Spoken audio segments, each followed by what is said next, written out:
All right, everybody. Why don't we go ahead and get started? Good morning again. This is Mike Bell. I'm here with colleagues at CDC. Today we're going to be reviewing some of the issues related to personal protective equipment. But before we start, I'm going to pass it to Dr. Anita Patel, who will give us a quick overview of the current outbreak. Great. Thank you. Thank you, Mike. So as you all are aware, we have been monitoring this expanding outbreak of respiratory illness that's been centered in China. This is a novel coronavirus, and we've been calling this the 2019 novel coronavirus. Right now, we've seen virus outbreak in 27 locations across the world. It's impacted over 40,000 individuals, and in the U.S. right now, we have 13 cases across 6 states. The potential global public health threat posed by this virus is high, but right now, the immediate risk to most Americans is low, as most cases still are limited to mainland China. Right now, the virus is not spreading in communities across the United States, and the vast majority of Americans have a low risk of exposure. The greater risk is for people who have recently traveled to China or their close contacts. This is a rapidly evolving situation, and the risk of assessment for Americans will likely change. The federal government is working closely with our state, local, and tribal and territorial partners, as well as public health partners and the healthcare sector, to respond to this public health threat. The public health response is a multi-layered response with the goal of detecting and minimizing introductions of the virus in the United States to reduce the spread and the impact of the virus. Strategies are in place to reduce the number of travelers from China in screening, and you may have heard about some of that in the media. The U.S. public health system also is on high alert to detect cases of 2019 novel coronavirus infection and prevent further spread within communities. The success of this response efforts will determine what happens in the coming weeks and months and what will happen here in the United States. While leaning forward aggressively with the hope that we will be able to prevent community spread, we're also preparing for the worst. The current outbreak meets 2 criteria for a pandemic. It is a new virus, and it's capable of spreading person to person. Extensive work has been done over the last 15 years to prepare for an influenza pandemic. Influenza pandemic preparedness platforms and plans will be appropriate in the event that the current 2019 novel coronavirus outbreak triggers a pandemic. Here at CDC, we have implemented an incident management system. This system is coordinating all of our activities, both domestically and internationally. We have deployed teams to the areas of the country where we have these 13 cases to learn as much as we can about this virus and its transmission. We also have moved some of the lab testing capabilities down to the state and local level to do more efficient testing and, again, learn more about this virus. We will continue to provide guidance to healthcare system and to clinicians on what to do next, and today's webinar will provide additional details on what we're doing in terms of supply chain for personal protective equipment and the overall approach we're taking to infection control. And with that, Mike, I'd like to turn it over back to you. Great. Thank you, Dr. Patel. So let me spend just a couple of minutes describing infection prevention and control approaches that are currently being implemented and recommended, and some of the implications related to that. This virus is a respiratory virus related to the viruses that cause many ordinary colds. It is not something new in terms of type of pathogen, and we have a lot of information about what needs to be done to prevent spread. Thing number 1 is source control. Preventing someone from coughing openly or sneezing openly is an incredibly effective thing to do, and you'll see that in all of our guidance, the first thing that we promote is getting a simple mask on the person who's ill. This can have, from a physics perspective, a much bigger impact than trying to put protective equipment on people around them. So source control is thing number 1, and that just requires a simple surgical mask. And if this changes, and in the future we need to deal with community transmission, the source control there can be done with handkerchiefs and similar objects. The good news is we currently don't have active community transmission in the United States. All of the efforts, and they are significant, that the nation has put into place to prevent importation unknowingly are all geared towards stopping the or at least slowing the arrival of community transmission, which, as you can imagine, creates a much bigger challenge for health systems and communities across the country. One thing that we do know from MERS and SARS is the ability of healthcare delivery to amplify transmission if we're not careful. We've seen in both of those instances that if there's a lot of interaction between patients, visitors, family members, and if healthcare delivery isn't done in accordance with appropriate hygiene practices, that hospitals can become locations of tremendous fast amplification, and that's something we certainly don't want to see in this country. Because of where we are, as you heard, 13 cases recognized in the country so far, despite a lot of active testing, we are able to be very, very careful in our approach. So right now we're saying that in addition to routine standard precautions, we recommend that these patients be cared for using contact precautions and airborne isolation using a negative pressure room. This is in addition to using a negative pressure room for aerosol generating procedures, and that people wear respiratory protection and eye protection on top of it all. Now, the eye protection is easy to forget about, but as you know, people can cough, and if they cough into your unprotected eyes, you do have tear ducts that lead to the back of your throat. And so we don't want that to happen. That is something that is easily forgotten, and we keep reminding people because it's certainly a vulnerability. Do we really think that airborne transmission of this virus is happening often? We don't have any evidence to suggest that it is. This is not behaving like measles that would completely infect a massive shopping center all in one day, right? We're not seeing that pattern. And so we feel like we're being more conservative than is absolutely required. And that gives us the ability, with ongoing assessment and new information, to start planning ahead for how we might change our approach.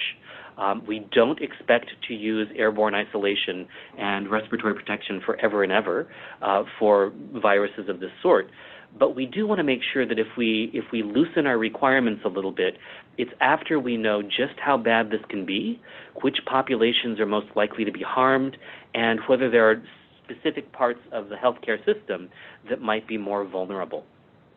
What I can tell you is that from what we know from previous coronaviruses and respiratory infections in general, ambulatory care settings, acute care, emergency departments, places where people with symptoms walk in are certainly high on the list of concern. We're messaging very strongly that patients seeking care who have had travel exposures call ahead. And if you receive such a call, we're messaging to healthcare systems that those individuals should be asked to put a mask on before they arrive. Any assessment should be done in a place where they're not exposing other healthcare staff or other patients. So a separate exam room. If you have a negative pressure one, go ahead and use it. In this country, we have a lot of resources, and we're okay with saying go ahead and use them if you have them. You'll see that in many other countries around the world, the recommendations are different, mostly because they don't have the resources and bandwidth that we have. I have a hunch if they did, they would be doing something similar. As I said, this is an ongoing process. We're learning more every day. I would please ask that you frequently check cdc.gov/coronavirus. That's where all of our updated guidance is going up. We're updating things on a daily basis. We got helpful feedback. It was pretty obvious, now that I think about it, to remember to put updated dates and what's new type boxes on our documents. So we're attempting to backtrack and put those in to make it easier for you to understand what's changed. One thing to point out is that we've heard clearly from you and others that supply concerns are starting to rise. Some of this is related to the fact that a great number of devices and types of equipment do come, in fact, from Chinese manufacturers. As their ability to produce is hampered by the outbreak, we are concerned that our supply chain can be impacted. We know that many purchasing organizations and distributors are now using a systematic approach to distributing available supplies, and that's a good thing. I will, before I hand it over to Dr. Marie DePerio to talk about our latest guidance on how to optimize supplies of protective equipment, I will remind us all that protective equipment is only one factor in safe and appropriate care. There are many, many other things that actually supersede protective equipment. Things like making sure that if an infectious individual doesn't have to be in your facility, that they are directed elsewhere. Using nurse triage lines, call lines, advice lines for people who don't require hospital care is an incredibly important thing.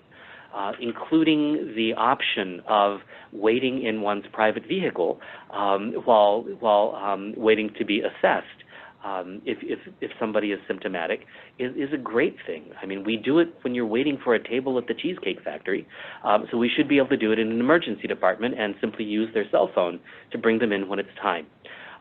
Those types of strategies to keep infectious individuals out of the healthcare system in the first place are incredibly valuable.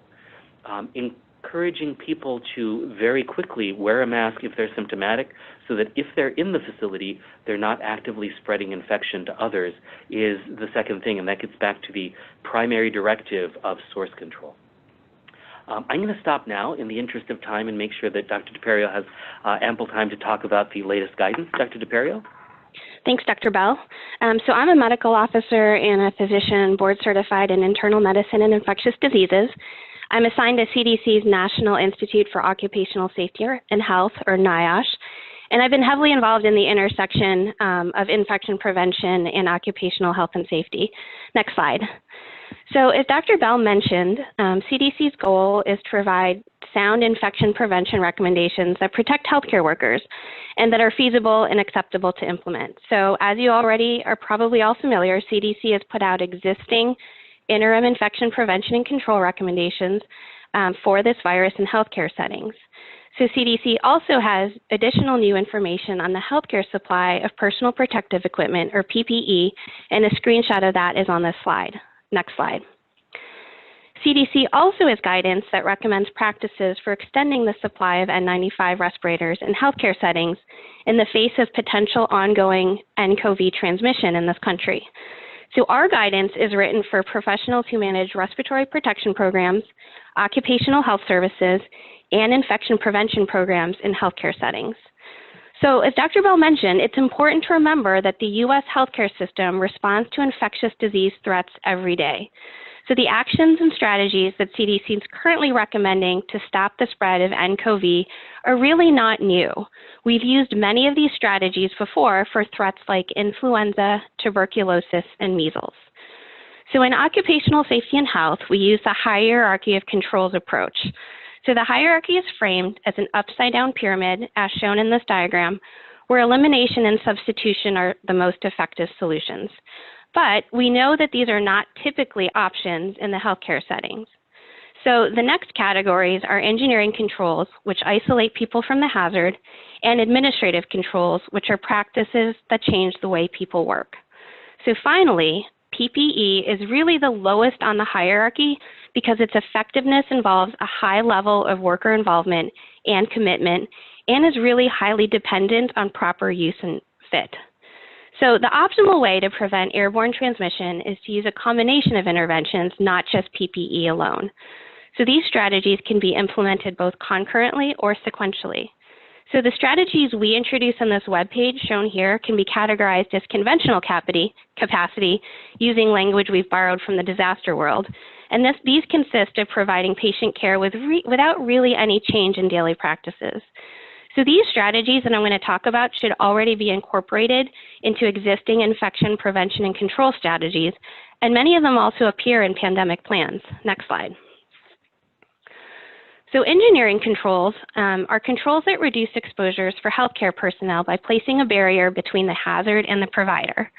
So examples can include, using barriers such as glass or plastic windows in reception areas. Like good places for these are intake desks at emergency departments or information booths in emergency departments. Another example is use of airborne infection isolation rooms, which is in our current infection prevention and control guidance for nCoV. A cornerstone of engineering controls in healthcare settings is ventilation systems that provide air movement in a clean to contamination airflow direction, and it's important that they're properly maintained. Next slide. So administrative controls are employer-dictated work practices and policies that reduce or prevent exposures. Many of these examples are already in existing infection prevention and control guidance and can help optimize the supply of N95s within a healthcare system. So I wanted to highlight just a few examples and expand on them below. So an important strategy to conserve N95s is to exclude healthcare personnel who are not directly involved in patient care from the patient room. So in order to minimize the number of healthcare personnel who enter the room and then thereby minimize the number of N95s being used, staffing policies can consider excluding staff such as dietary and housekeeping employees. Another potential strategy is to limit face-to-face healthcare personnel encounters with a patient. So as an example, healthcare personnel may consider bundling care activities to minimize room entries. Excuse me. Another strategy that is already included in many general infection prevention and control plans is restricting visitors from entering the rooms of patients with known infections. So alternative mechanisms for interactions might include video monitoring or video call applications on tablets. Also, as Dr. Bell mentioned, one cornerstone of infection prevention in healthcare settings is this idea of source control. So just to reemphasize, it's important to identify and assess patients with symptoms of suspected nCoV or other respiratory infections. So when these patients present to care, they should put on face masks for source control until they can be placed in an airborne infection isolation room or at least a private room. So patients with these symptoms should not need to use an N95 respirator. In addition, cohorting patients is the practice of grouping patients together who are infected with the same organism to confine their care to one area. We've used cohorting extensively for managing outbreaks of multi-drug resistant organisms, and cohorting was also used in the SARS experience. Cohorting healthcare personnel means assigning designated teams of healthcare personnel to provide care for all patients with confirmed or suspected nCoV. This can be another strategy that may limit the number of healthcare personnel exposed and who need to use N95s, and then also limit the number of healthcare personnel who need to be fit tested. Finally, some facilities may adopt a plan to use the just-in-time method for fit testing, which has been incorporated into many pandemic plans and facilities. So for large facilities, it may not be feasible to fit test all employees, especially if their job does not typically place them at risk for exposure to airborne infectious diseases like tuberculosis. So these hospitals have the capacity to do larger scale training and fit testing when necessary during a pandemic. Next slide, please.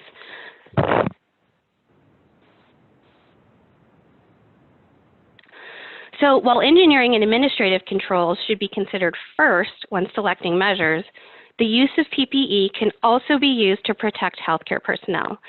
So our guidance in our webpage outlines additional conventional capacity strategies, such as defining when to use surgical N95 respirators. So our worker safety and health team has fielded multiple inquiries about the indications for use of surgical N95s.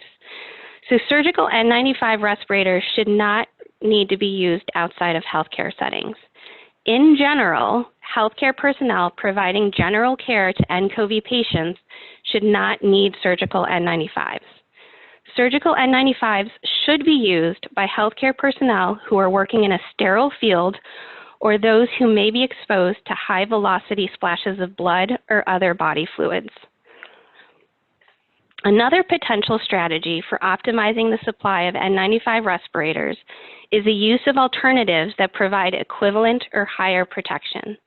So these include other disposable filtering facepiece respirators, such as N, P, and R, N95s, 99s, and 100s. In addition, powered air purifying respirators, or PAPRs, can be used. So these are reusable respirators that are typically loose-fitting hoods or helmets with a HEPA filter. And finally, elastomeric respirators could also be used.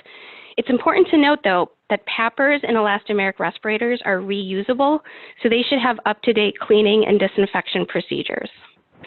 So in closing, I wanted to emphasize again that the strategies I've outlined here and that are in our guidance really are strategies that healthcare facilities should already be incorporating into their existing infection and prevention programs.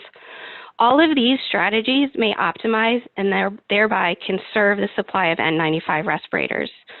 And now I believe we're going to hear from a couple healthcare systems about their real-world experiences.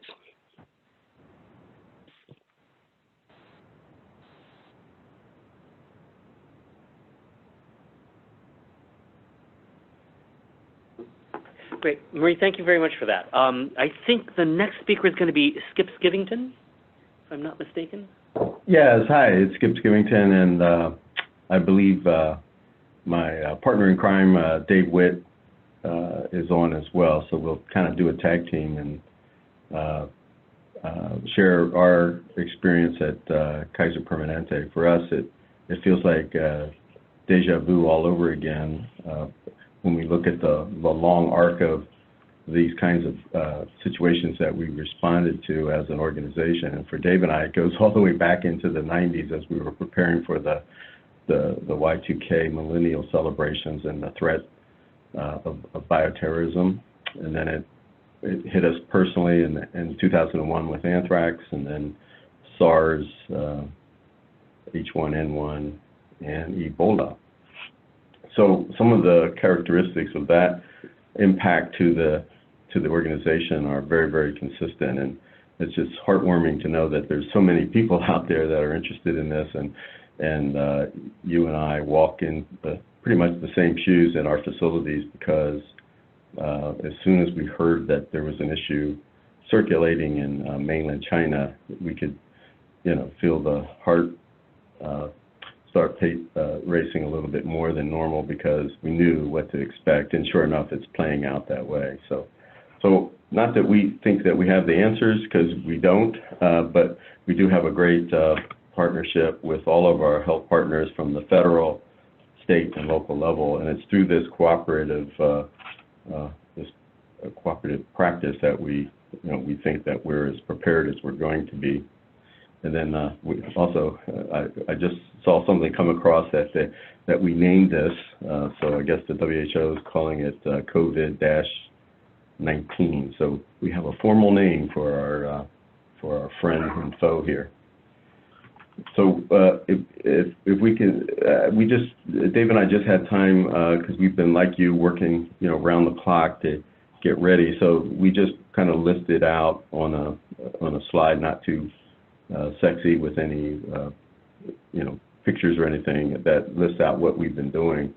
One of the things that, I don't know if it was serendipity or if it was master planned by the CDC, but we've been talking with Anita and her team for a number of months about their Health Pulse program, and so we've been participating with them. And that, if you're not aware of it, is one where they want to dip down into systems like ours to see what impacts that are occurring at the ED.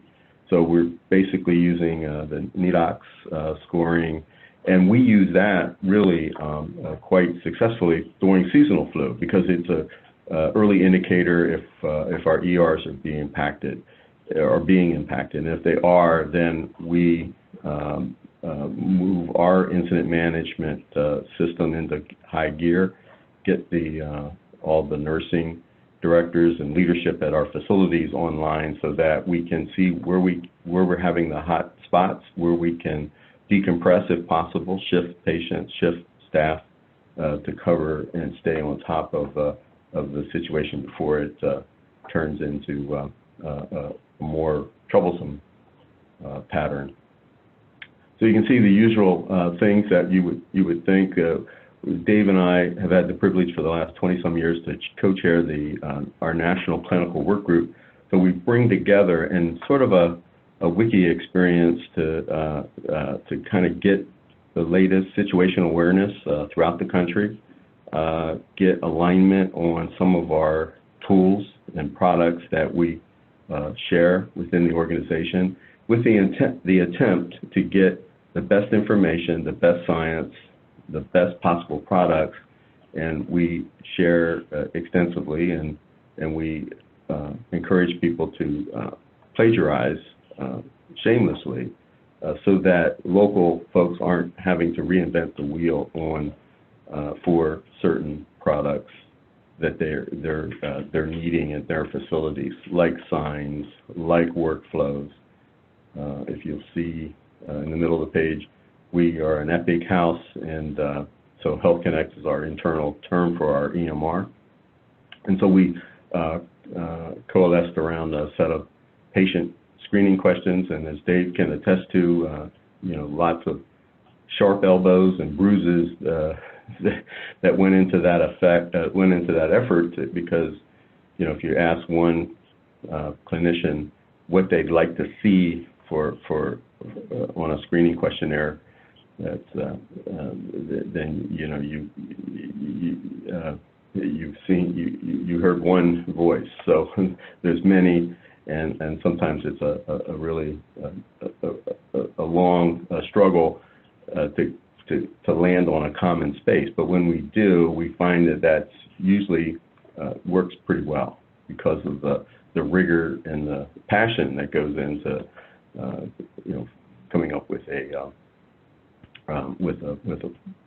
with the right workflow or questions. The other thing that we've done that's similar to with the PPE conservation is for our medical office buildings. When the virus first surfaced, everybody wanted N95s, and as you and I know, you probably saw boxes or cases or pallets of N95s potentially going out the back door. We've heard credible stories of people willing to pay $100 of their own money for a box of not even N95s, surgical masks, because quite frankly, we're seeing the burn rate on our surgical masks going up much higher, surprisingly, than N95s. So we put in pretty aggressive techniques to kind of control the flow. And even though you and I and our facilities are under allocation from our suppliers, if you can get them, because some of them I understand are on back order, but we're certainly on allocation from our main suppliers. And we're doing the same internally. So we set some measures. We can look at what's normal run rates, and then we kind of keep our eye on that, and we let the facility know that we'll allow for some additional usage beyond the run rate, their normal run rate, but we'll cap it there, and they have to put in a special justification. So we were already in a high alert mode within our supply chain, because that team and our whole organization had been affected pretty deeply with the Cardinal recall. So with the surgical gowns, and then for us, more impactfully, we had quite a few custom procedure packs that were also impacted. So we were basically scrambling day to day, and they did a Herculean effort to keep ahead of that disaster in its own right, to prevent any surgeries from being deferred or canceled.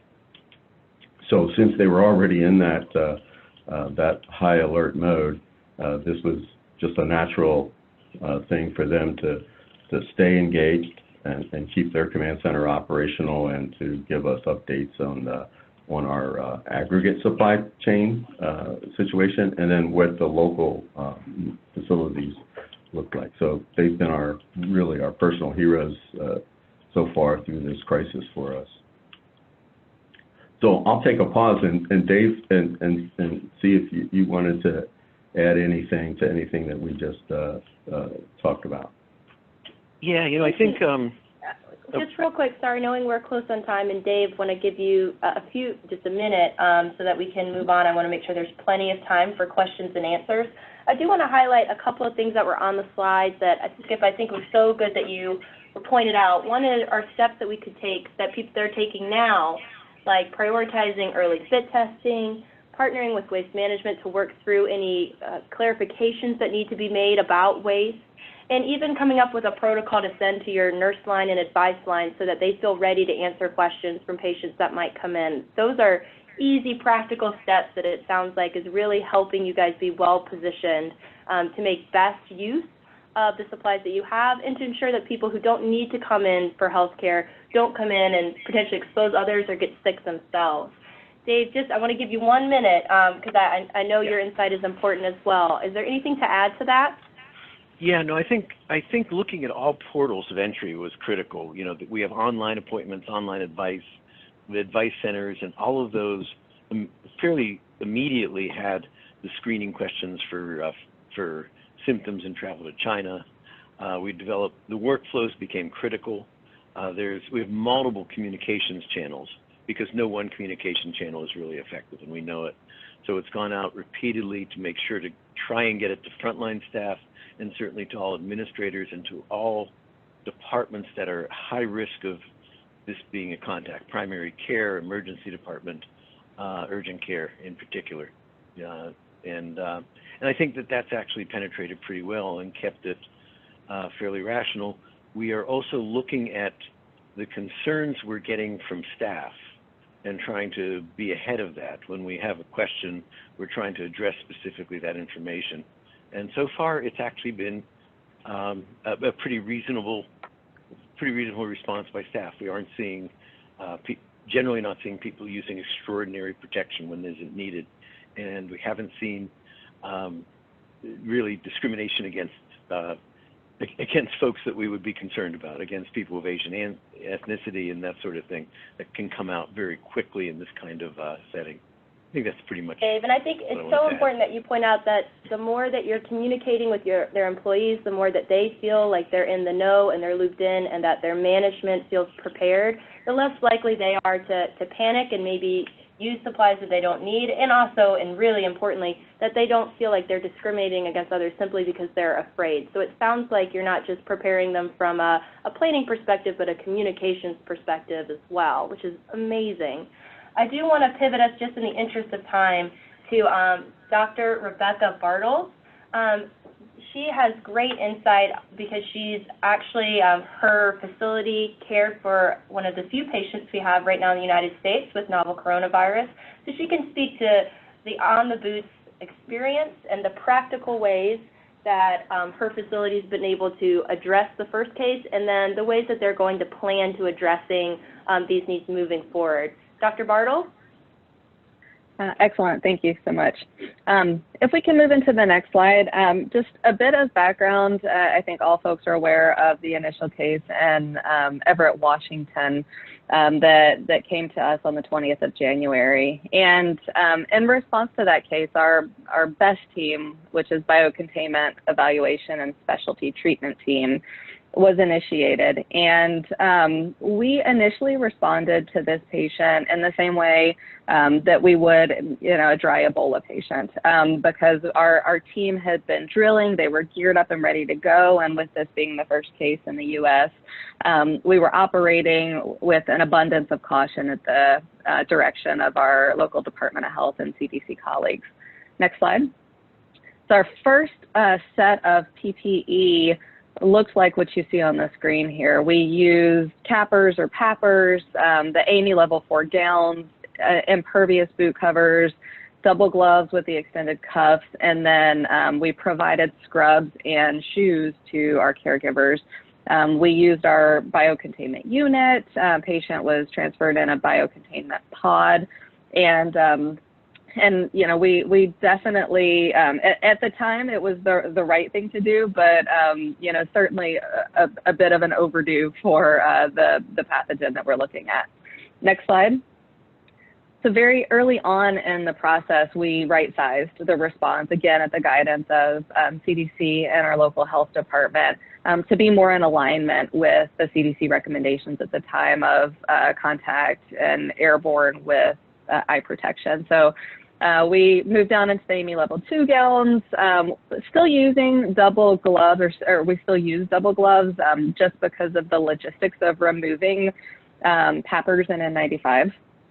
The double gloves helped in that doffing process, and then obviously the respirator. We were able to estimate for our one patient the amount of usage, and I felt like this material was important to share for those of you that are doing surge planning. when the patient was relatively stable and feeling well, we used about 6 sets of the PPE that you see there per shift. We had 2 designated nurses on the unit.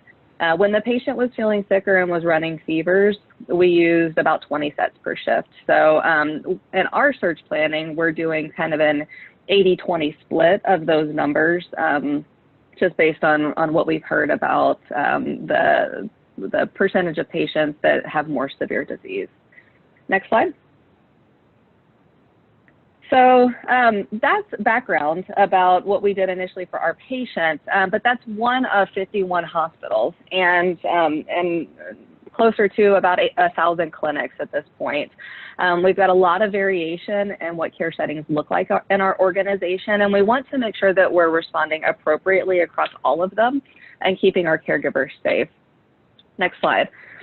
So I'm not going to talk about the other parts of readiness. The things that our colleagues from Kaiser shared are, we've got parallel processes in place, really that reflect most of those.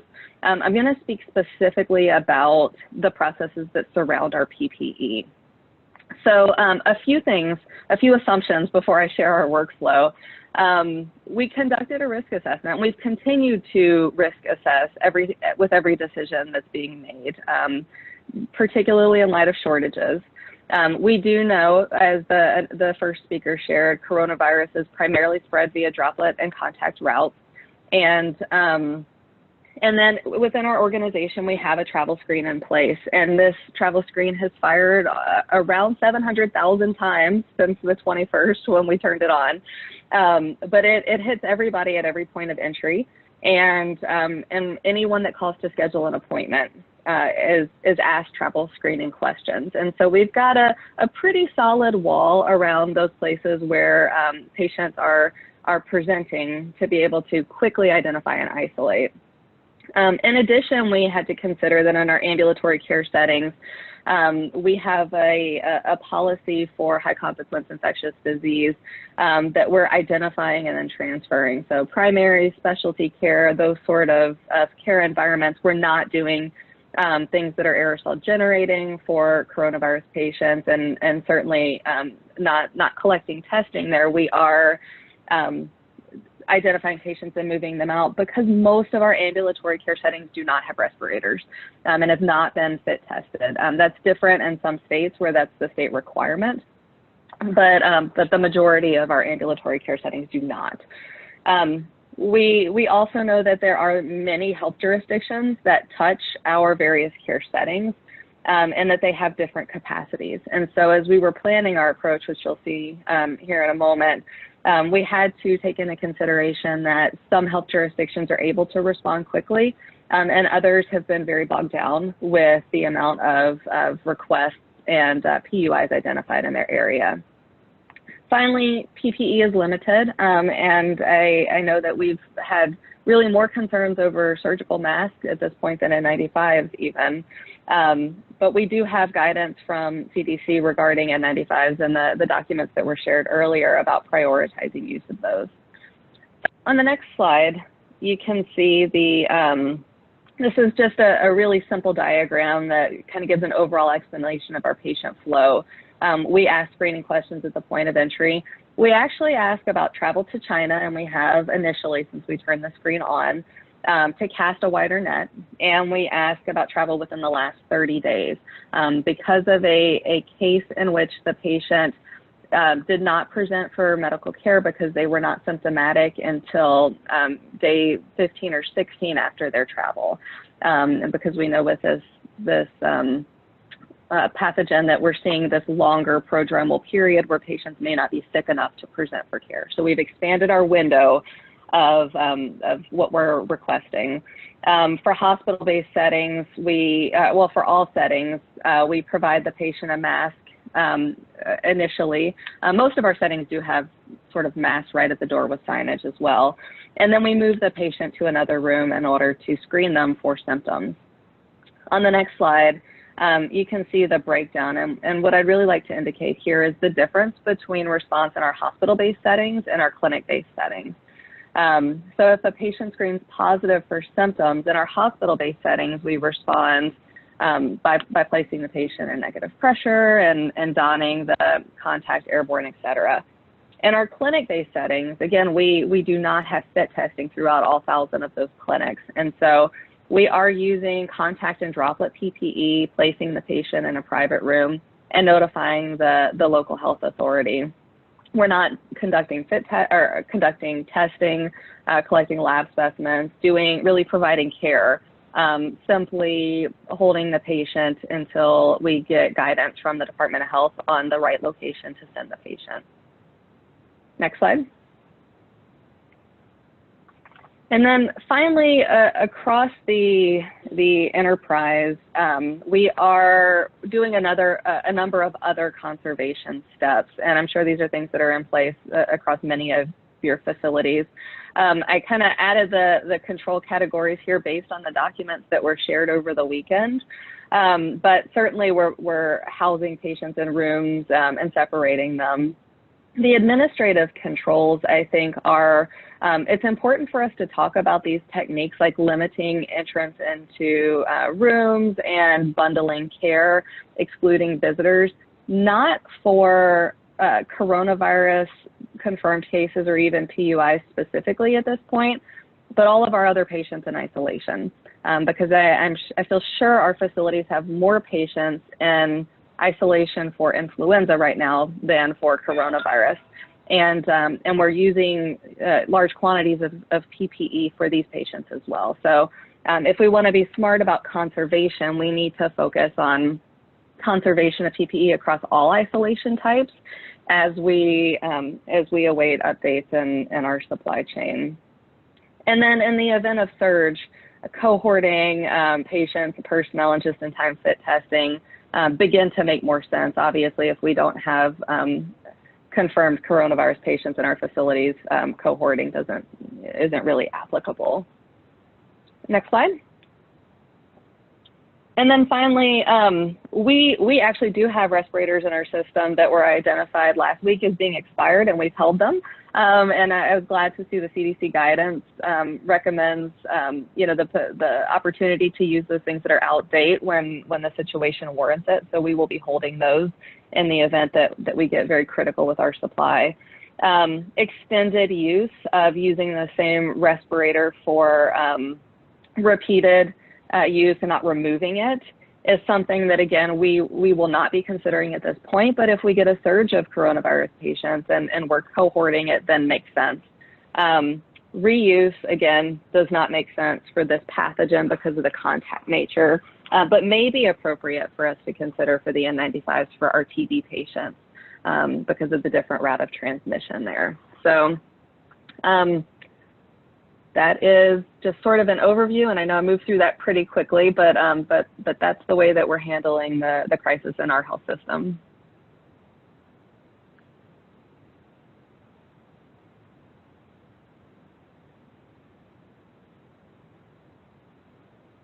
Great. Thank you so much for that. I think hearing the realities and the pragmatic approach you've taken is extremely helpful for everybody, and just in general, great job. We now have a few minutes left for question and answer. You're able to submit questions online, and if you will submit them, we will read them and respond to the best of our abilities. So one of the first ones is actually for Marie. I think they just wanted a clarification of the other masks that you mentioned, other than an N95, that could be used. Yeah, so if you go onto our strategies webpage, there is a link that will take you to the NIOSH page for other disposable filtering face piece respirators that would be okay to use. So these include the N, R, and P series, and then the higher numbers, so like 99 and 100, just means that more particles are filtered out by using these respirators. Great. We have a question in about eye protection. The question specifically is, does it have to be goggles or a disposable face shield, or can you also use safety glasses? Unfortunately, safety glasses don't provide the wraparound protection that we would prefer. You can imagine that if they were to slide down your nose, your eyes would be somewhat exposed, so that's not an option. But it's an important thing to have asked, because I can imagine that many clinicians and staff members in the emergency department in particular, who are accustomed to wearing safety glasses, might think that that's sufficient. In this case, it's not. There's another question about home care. One asking whether if you're going to send people home with a home care kit, should you include a respirator for the people at home, or would a disposable surgical mask be a better choice? And I think the practical answer here is that because we're dealing with a lower risk situation, we're not asking family members to acquire specimens to stick a swab in someone's nostril, generate a sneeze, that kind of thing. And we have the ability to ask that the patient at home use source control when there's somebody else in the room with them, that we don't need to rely on significant respiratory protection at that point.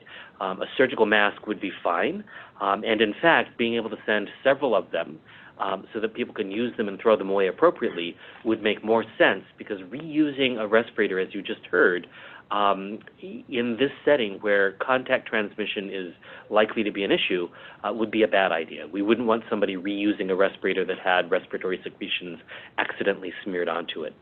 So bottom line, not necessarily a great idea to send respirators home with patients, but a stack of surgical masks might be a better option. Related to that is a question that we received about reusing respirators. These are the disposable filtering face pieces, the N95s that we're all used to. Yes, you can do it for tuberculosis, because tuberculosis is all about filtering and not about contact transmission, but that cannot be replicated for people providing care for N coronavirus or other respiratory viruses that are transmitted through contact. What else do we have? So we're getting a question to go through the kind of contingency that was placed in the guidance about using respirators past their shelf life. Marie, can you speak to those contingency plans and the implications of that from the guidance? So we're calling these two strategies contingency capacity strategies. So these are strategies that, might change, might have an impact on patient care and the worker safety and health in the setting of a shortage. So we touch on two potential strategies that can be used for contingency capacity. That's use of respirators after their intended shelf life. It's important to know that, using respirators past their intended shelf life may put the worker at risk because the respirator may not perform to the requirements for which it was certified. So we're working on a little more, fleshing out a little more the guidance surrounding that, and that should be forthcoming. We also do introduce the concept of extended and limited reuse. Note that we're not telling healthcare facilities to go into these strategies at this point in this response. NIOSH does have some recommended guidance on how to implement that if the time comes for that. But as Dr. Bell said, we do think that there is a contribution of contact transmission and thus fomites for this virus. So, if we had to go into extended use and reuse, extended use would be more preferable, because extended use minimizes the healthcare worker touching the respirator between patient encounters.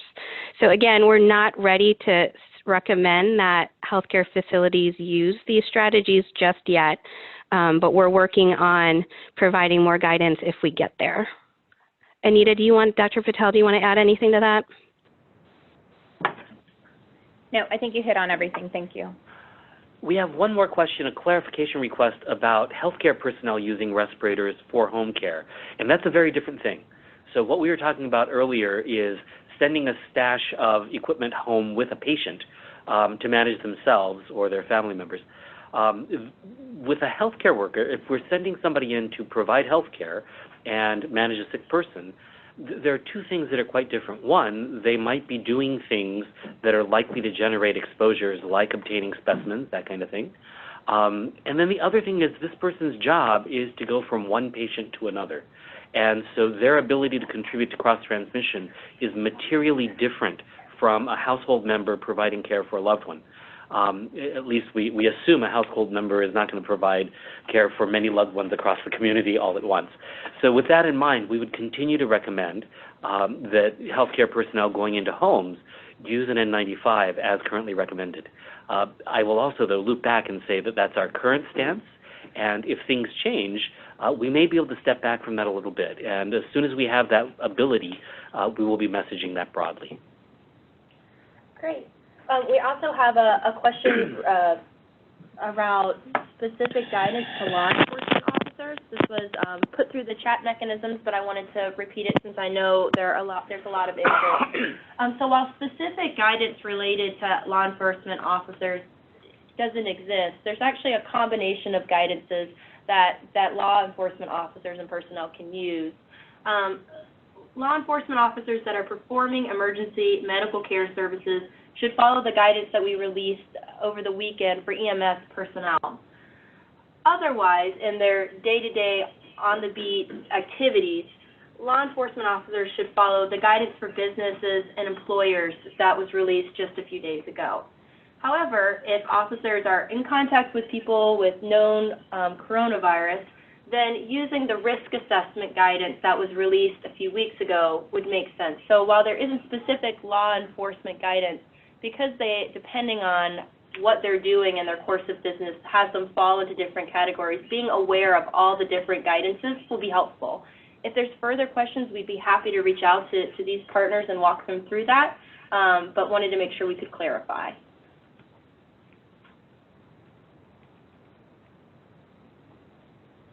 Looking right now to see any last questions that we might be able to answer on here.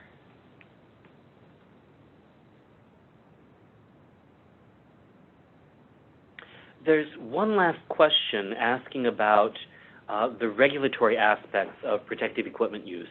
And while the question is asking about, will OSHA change their standards, I think it's much more in the healthcare sector about CMS and deemed status organizations changing what their surveyors look for. We are in active communication with CMS and all of the deemed status survey organizations, and we will be working with them going forward if recommendations change or if supply changes mean that we have to change how we practice medicine. They will certainly be part of that conversation so that healthcare systems shouldn't be penalized incorrectly for something that they really can't avoid. We don't intend for that to be the outcome. With OSHA, it's a very different thing.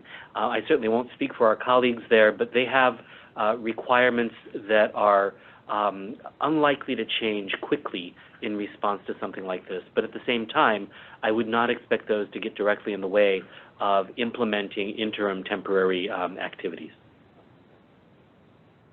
Great, and there was one piece of clarification. I believe it was Dr. Bartle's presentation that talked about how their prompt used a 30-day window instead of the 14-day window. That was a system and facility level distinction from CDC's guidance, and we think that's great. If facilities and hospital systems prefer to cast a wider net and that works for them, then that's a decision that they're welcome to make. CDC's guidance currently has a 14-day window, but again, going above and beyond that is certainly not something that CDC is going to frown on. And then for a few housekeeping, we've been asked if they have access to slides. This presentation is being recorded, and we will work to get a link to the recording out to those who are interested. And for those of you today who had questions that unfortunately we ran out of time and weren't able to answer on the call, at the end of the presentation you'll see a task force mailbox. Please feel free to use that mailbox, and we will do our best to answer your questions as quickly as possible. Great. Well, with that, thank you very much to all of our panel participants today. This has been very helpful, and a huge thanks to everyone who took the time to dial in. Your willingness to join us on calls like this is key to our ability to share information effectively and hear about real questions from people in the front lines. We will be making an effort to have a series of similar engagements as more information is developed, as we learn new things. The engagements might have a range of focuses, and as that turns out to be the case, we will reach out to the appropriate groups. But please be looking out for opportunities to join us again. And once more, thank you for your time today.